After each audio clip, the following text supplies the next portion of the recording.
আর মাত্র কদিন পরেই কুরবানি। আর আমি ভাই দুটা গরু নিয়ে আসছি হাটে, 6.5 থেকে 7 লাখ টাকা দাম বলছে।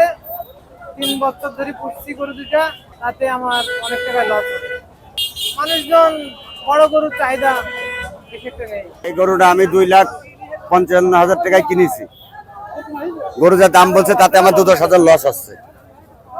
2,40,45 দাম বলছে। পাটি একটু কম, বাড়ির পাটি একটু কম ভাই, এই কারণে গরুর দাম কম। লস ধরো নিম্নে 7 থেকে 10.5 30,000 টাকা লস। ব্যবসায় নেই বাবা, ব্যবসা হচ্ছে না, ব্যবসায় লস।